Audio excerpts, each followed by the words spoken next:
अस्सलाम वालेकुम जी, welcome back to my YouTube channel. तो स्टूडेंट्स, आज मैं आपके साथ बायोलॉजिकल ऑर्गेनाइजेशन का 6th लेवल डिस्कस करूंगी, जो कि है individual.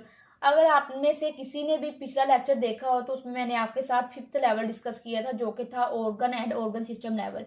Actually organ and organ system level दोनों मिलके ही इंडिविजुअल को बनाते हैं, ठीक है। तो इसकी डेफिनेशन ये है कि various organs in plants and various organ system in animals are assembled together to form an individual. मतलब ये है कि प्लांट्स में जो ऑर्गन्स होते हैं और एनिमल्स में जो ऑर्गन सिस्टम होते हैं वो आपस में इकट्ठे होकर हमारे पास इंडिविजुअल को बनाते हैं। इसका दूसरा पॉइंट ये है कि it is also known as a whole organism. मतलब कि इंडिविजुअल को हम होल ऑर्गेनिजम्स भी कहते हैं। अगर आपको डेफिनेशन आ जाती है पेपर में कि होल ऑर्गेनिजम्स क्या होते हैं, तो आपने उसमें इंडिविजुअल की डेफिनेशन ही लिखनी है, क्योंकि ये दोनों चीज़ें एक ही हैं। आगे इनकी कैरेक्टरिस्टिक्स के इनकी खसूसियात क्या होती हैं। The whole organism has its individuality as far as its characteristics are concerned. मतलब ये है कि एक ऑर्गेनिज्म है, ठीक है ना, उसमें जो खसूसियात हैं दूसरे ऑर्गेनिज्म के पास वो खसूसियात नहीं होंगी, ठीक है। मतलब कि जो खसूसियात मेरे पास है वो आपके पास नहीं होगी, और जो आपके पास खसूसियात है वो मेरे पास नहीं होगी, ठीक है। तो हर ऑर्गेनिज्म की जो खसूसियात होती हैं वो बहुत ही स्पेसिफिक होती हैं, और जो उनके पास होती हैं वो दूसरे के पास नहीं होती है। आगे इसका सेकंड पॉइंट ये है कि it is different from other members of the same species in certain respect. बात ये है कि अगर जितने मर्जी ऑर्गेनिज्म हो, उनकी शक्लें जितनी मर्जी मिलती हों, लेकिन वो फिर भी एक दूसरे से मुख्तलिफ होंगे। मतलब कि अब हमारी दुनिया में जितने भी इंसान हैं, ठीक है ना, वो शक्ल में जितने भी मिलते हों, लेकिन हर इंसान की जो खसूसियात है वो अलग अलग होगी। इसी तरह ऑर्गेनिज्म में जितने जितने भी ऑर्गेनिज्म आपस में मिलते होंगे, लेकिन इनकी जो खसूसियात है वो फिर भी एक दूसरे से अलग होगी, ठीक है। यहाँ तक तो हमारी बात क्लियर होगी। आगे हम पढ़ेंगे वर्किंग ऑफ ऑर्गेनिजम्स, कि जो ऑर्गेनिजम्स हैं वो काम किस तरह करते हैं।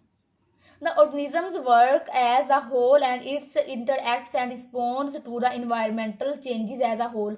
बात ये है कि अगर इन्वायरमेंट में कोई भी चेंज आएगा, जो ऑर्गेनिज्म होगा वो भी रिस्पॉन्ड करेगा, वो भी जवाब देगा, ठीक है। मैं आपको एग्जांपल दे देती हूँ ताकि आपको बात जो है अच्छे तरीके से समझ आ जाए। फॉर एग्जाम्पल, हमारी बॉडी में कोई भी कट लग जाए, चाहे वो पाँव पे लग जाए या फिर वो हाथों पे लग जाए, ठीक है। तो अगर हमने डॉक्टर के पास मेडिसिन लेने जाना है, तो ये नहीं होता कि हमारा जो पाँव है या हाथ है वो खुद जाएंगे चल के, हमारी पूरी बॉडी रिस्पॉन्ड करेगी। इसी तरह इन्वायरमेंट में कोई भी चेंजिंग आएगी तो जो ऑर्गेनिज्म है वो भी इस चीज़ के लिए रिस्पॉन्ड करेगा। आगे है इसकी कोऑर्डिनेशन। कोऑर्डिनेशन मतलब कि ऑर्गेनिजम्स का आपस में किस तरह रब्ता होता है, ठीक है ना। The various function processes activities of an organism are coordinated. मतलब कि ऑर्गेनिज्म में जो भी काम हो रहे होते हैं, जो भी उनकी एक्टिविटीज होती हैं, उनका आपस में एक ताल्लुक होता है। ये नहीं होता कि अगर फंक्शन हो रहे हैं तो किसी को कुछ पता ही नहीं, ऑर्गेनिज्म को उनकी सब एक्टिविटीज फंक्शन सबको पता हो रहा होता है कि ऑर्गेनिज्म में क्या हो रहा है, ठीक है। जैसा कि हम पीछे स्टडी करके आए हैं कि ऑर्गेनिज्म में जो भी उसकी एक्टिविटीज होती हैं, फंक्शन होते हैं या तो फिर प्रोसेसेस होते हैं, वो एक दूसरे से कोऑर्डिनेट होते हैं। तो इस बात को क्लियर करने के लिए यहाँ पे हम एक एग्जाम्पल स्टडी करेंगे कि for example if a man is engaged in continuous and hard exercise, कि एक शख्स है जो कि मुसलसल एक एक्सरसाइज कर रहा है, not only his muscles are working, ना सिर्फ उसके मसल्स काम करेंगे, but there is an increase in the rate of respiration and increase heart beat.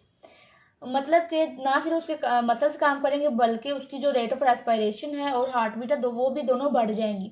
अब एक शख्स है, वो मुसलसल एक्सरसाइज कर रहा है, चाहे वो भाग रहा है, जो भी कर रहा है, तो ना सिर्फ उसके मसल्स काम करेंगे, बल्कि उसकी जो रेट ऑफ रेस्पिरेशन है और हार्ट बीट है वो भी दोनों बढ़ जाएंगी। अच्छा, जब ये बढ़ती हैं दोनों चीज़ें तो क्या होता है, to supply the muscles with increased oxygen and food which they need for continuous exercise।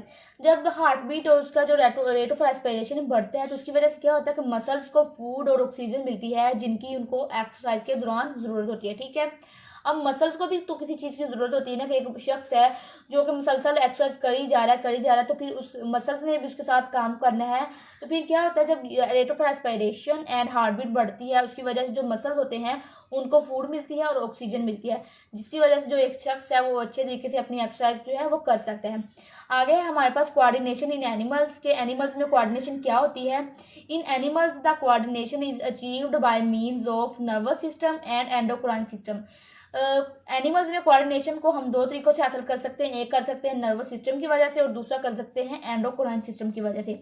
आगे हमारे पास coordination in plants only long term regulation of activities is brought about by hormones. Plants में जो कोऑर्डिनेशन होती है, plants में coordination क्या होती है कि रेगुलेशन होती है, तो इस रेगुलेशन को हम हार्मोन्स के ज़रिए से हासिल कर सकते हैं, ठीक है। तो ये बहुत ही ईजी टॉपिक है।